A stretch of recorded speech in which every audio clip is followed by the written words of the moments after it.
Hello Whalers, Joyce Cardoza here, principal of New Bedford High School with this edition of the Whaler Monthly. And I'm Jeff Longo, the associate principal at New Bedford High School. Mrs. Cardoza, can you believe it's already quarter four? Quarter four, the year's just flying by. Students are going to get the report cards on Friday, right? Yes. For quarter three, and then quarter four is our last quarter of the year. So we're in the final stretch and we're excited to announce that we are launching Parent Square. Do you want to talk a little bit about that? Yeah, so I'm really excited about Parent Square because as a parent in an elementary student in a different district, I use it and I think it's super user friendly. You're able to get announcements out to families really quickly. Parents can easily check things like the report card that students will get on Fridays, but a parent would be able to go right into the portal through their phone. The app is so easy to use and communicate with the students' teachers and all of that. So I think it's going to be a great addition to the New Bedford Public Schools and the families. Yeah, I mean, we're definitely excited to launch it like a soft launch for this year and then really be all in for Parent Square for next school year. It also means that it's quarter four for our senior class as well. And it's scholarship season. So, yeah. Class of 2025, we have, we posted everything on the website. We have the New Bedford High School scholarship link, right, where kids can apply, and it's one application. There's over 50 scholarships on there and so many more. Essentially, students can walk away with thousands of dollars that will help them with that next chapter. So we want to make sure that families know about it. It's on our website. It's on the Facebook page. We have it posted all over the school. So we want to make sure students that you are going, you're applying, and if you have questions, you can always go to the College and Career Center, or you can go to the Senior Lounge. I think the important thing to understand too is if your plans are for a vocational school, a 2-year school, or a 4-year school, you're eligible to apply for those scholarships. So please don't hesitate. Yeah, so I mean, with that, I think it was really cool that this class gets, the 10th grade class gets the opportunity to earn some scholarships through the MCAS test. So we had great participation for the ELA, and then we have math coming up in May, and then science in June. So students can also earn scholarships by participating and doing really well on the MCAS as another way to earn much earlier than even being a senior. So I'm excited about that too for our students. Yeah, not that we want to talk a ton about testing, but there's also the Seal of Biliteracy exam that students can take as well and receive a designation on their diploma. Dr. Career is leading that charge, and they can sign up with her or their world language teacher. Yeah, so for people who don't know, we probably should tell people a little bit about Seal of Biliteracy. So Longo, do you speak any other languages? I'm working on my English. You're working on your English, and I do hear that you speak a bit of Spanish as well. I try. Yes.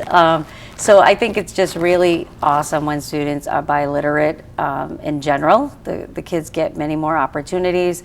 Even with April vacation coming up, we're running a course for students that they can participate. It's a translation course so that when they're done, they can translate and interpret as a means of employment, which I think is really cool. So the Seal of Biliteracy is that extra stamp really recognizing the beauty in speaking, reading, and writing in different languages. So, you know, many of our students have that opportunity to get that designation on their diploma. And we say biliteracy, but we really have a large population of students that are multi-literate in multiple languages. Yes, that is very amazing. True. What else do we have coming up? Oh, middle school. I know we're talking about seniors, but let's talk about our middle schoolers. So our incoming freshmen, we have a middle school open house on April 15th. So there's an opportunity for students and families to come in and start your future for high school, see all the programming, all the opportunities that they'll have coming in, and start to get a lay of the land for what will be very soon, their ninth grade year. Don't you think about, like, if you were a middle schooler now and the opportunities that New Bedford High has to offer, pretty incredible, and sometimes kind of overwhelming because you're so young, you're trying to figure out what you want to do, and then those 4 years go by super quick. But I'm really excited that families get an opportunity to talk to our staff members, talk to students that are in the programs, see the labs, see some of the state-of-the-art equipment that we have, much like the stuff that, you know, we have here to film this episode. Students can do that right on campus, which is awesome. I think what's important is all of the things we have during the day, but being involved after school as well.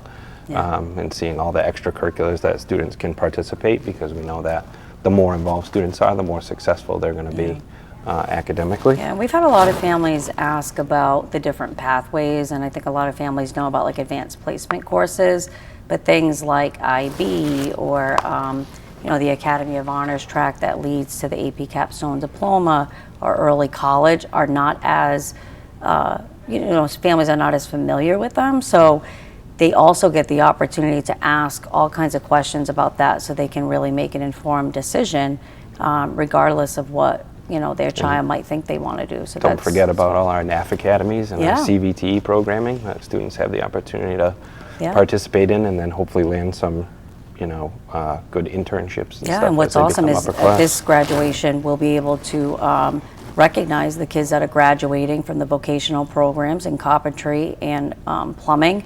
And so that will be awesome, and they get to go out already with those hours and, you know, workforce ready. Yeah, no, it's awesome.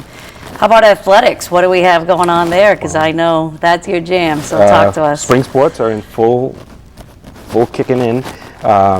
We held our first ever lacrosse jamboree.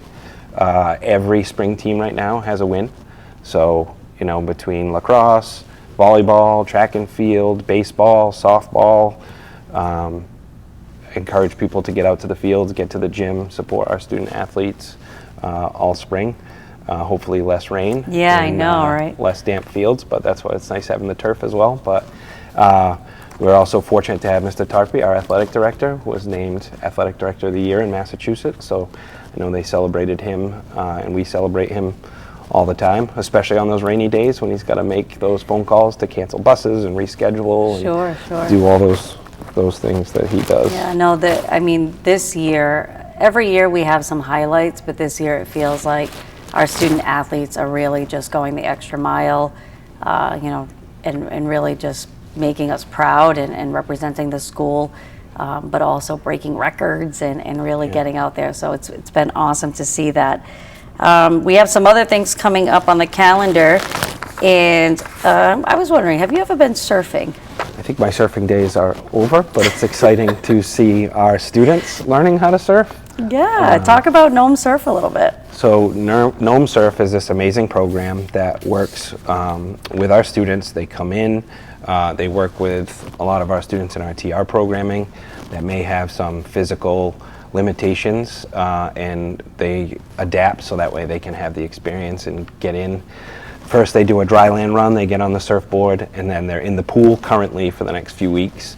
And then the goal is, hopefully like we did last summer, to get them to the beach and then get on the board and they ride the waves. Yeah, it's awesome. I went to high school with the gentleman who started Gnome Surf, and just to see that come full circle, I know it's a passion of his to really help students through surfing. So it's just so awesome to see our students get comfortable in the water. And I know you're quite the swim star, but not everybody is. So to get the kids that opportunity, and how many students in this area really get to go surfing? You know, it's not generally associated with the East Coast. So it's really cool to see that. And, you know, you were talking before about extracurricular and other things. And, you know, for me in high school, I loved, you know, prom, homecoming, the jamborees, the pep rallies, all of that stuff, being a student athlete myself and being involved. And I know you were as well. So we're excited because the kids are going to, you know, be going to prom soon. And that also brings up, before I forget, the unified track season is happening as well, and they'll be having their first track meet. So there's some overlap there with the students that are doing those programs. Oh yeah, so awesome. Yeah, very excited for that. And all of the students, no matter what ability, get to go to prom. We have staff that support, and we want to make sure that they get to attend junior banquet, senior prom. And for students, tickets are available in the senior lounge. Make sure that you go and see Miss Elaine for more information to be able to attend those events. We also have prom dresses, suits, if anyone needs them. We're happy to help get you dressed for your big night.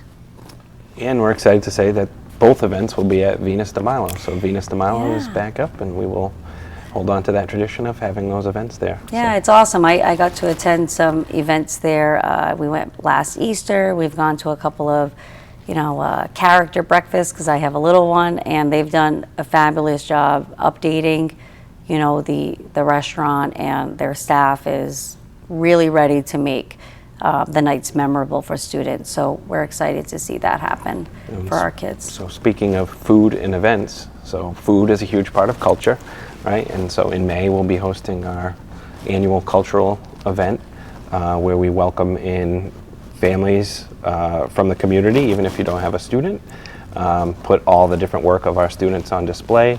The World Language Department plays a huge role in doing that. And I think my favorite part of it is always like the performance at the end. Yeah, it's awesome. The performances are awesome. The kids really get into it, and the fact that they get that opportunity to just celebrate their culture and the culture of others, and learn things that we just don't necessarily know if we're not from that culture, which I just think is awesome for our families and the community as a whole. So we're looking forward to that, and there'll be more information coming out on our Facebook page and school website. And then, performances, we have Cinderella coming up. So I'll be taking my little one this coming weekend. She's really excited to see what she calls the big kids perform in Cinderella. And they're also doing, which I think this is so nice, but just like the connection to Cinderella, right? That you can bring a pair of shoes, gently worn or new, and you get a discount on your ticket for the performance. So I think that's excellent that they're doing that drive during the show. Yeah. So it's that idea of community, so you get to enjoy some entertainment and help out as well. I did make note here, our Winter Guard season ended, and they had a gold medal in the NESBA competition, which we hosted. There were over 40 schools competing, so there was a huge field that we were able to take gold in. So congratulations to that group as well. Yeah, that's awesome. When you were a student at New Bedford High School, did they do the student showcase? I don't believe they did. No, just and Mr. Whaler? I think us winning the Winter Winds might have been the first time we've won that level of competition probably since I was in high school. Pretty incredible, yeah. So the student showcase auditions are coming up next week. That'll be awesome because the students produce it, they run it, they do the whole thing. So I'm really looking forward to seeing that. And then the Winter Winds, that was huge.